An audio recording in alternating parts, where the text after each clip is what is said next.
If he is not there, where is he? An Easter Meditation by the Reverend Doug Wigginton.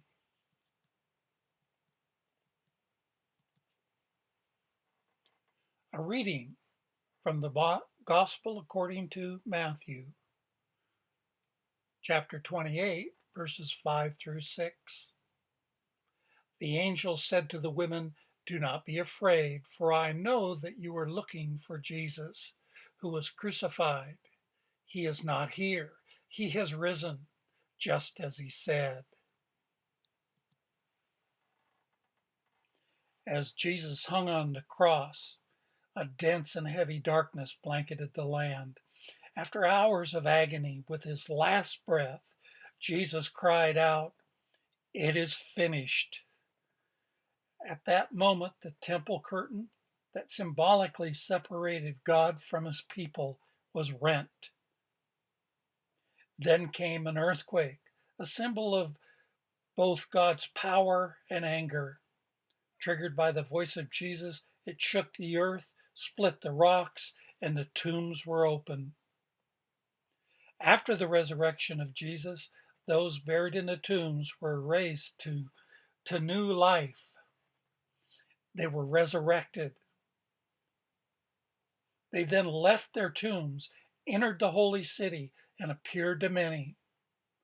Think how shocked the townspeople must have been upon their arrival.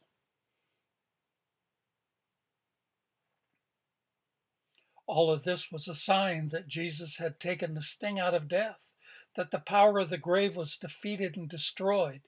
Jesus had conquered death. Unlike the disciples, the religious leaders remembered what Jesus had said about being raised from the dead in 3 days. Out of caution, they asked Pilate to place guards at the tomb where Jesus was laid. Their rationale? Who knows what his crazy followers might do to perpetuate their lies?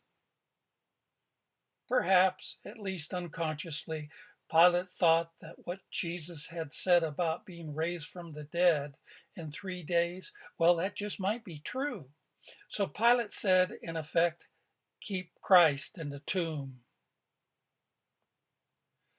Little did the guards know just how woefully unprepared they were for their impossible assignment. Upon the arrival of Mary Magdalene and the other Mary, an angel of the Lord makes a dramatic appearance at the tomb. Accompanied by another earthquake, the angel rolled back the large cylindrical stone used to secure Jesus' tomb. Matthew provided his readers with a vivid word picture to describe this angelic scene. Shafts of lightning blazed from him, as if he, like Moses, had been in the presence of God. As a sign of the angel's purity and innocence, his clothes were as white as snow. And the guards? And for the fear of him, the keepers did shake and became as dead men.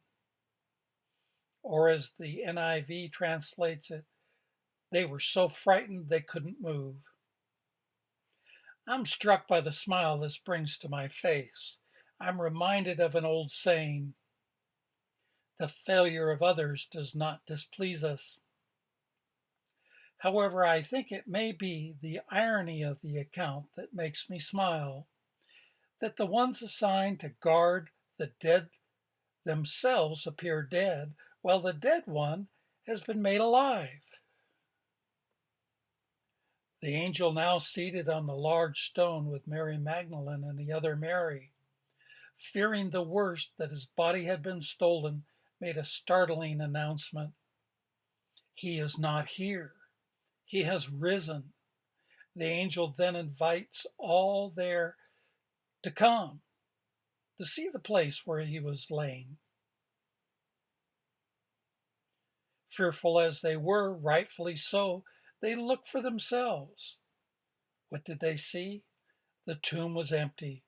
The crucified one has now become the risen one. Jesus is alive. It was not a hoax, as many believed. The light that had come into the world, the very light that they attempted to put out, could not be extinguished. The risen Jesus dispels all darkness, all fear of death, all of the wearisome burden of sin, pain, and sorrow.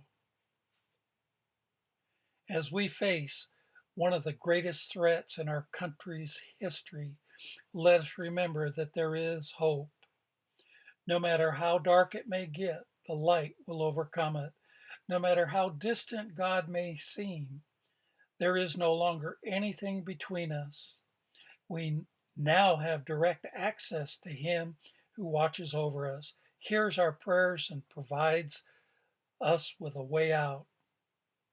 No matter how much the earth under our feet reels and rocks, we will have the final victory. No matter how big the stone that blocks our path, God can move it. Life as we know it may now end.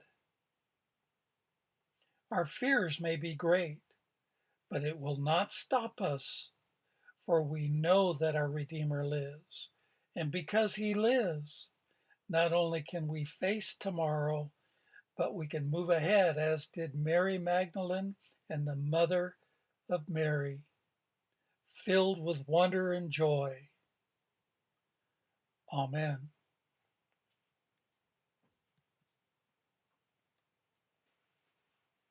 His life is the light that shines through the darkness, and the darkness can never extinguish it. The Gospel according to John, chapter 1, verse 5.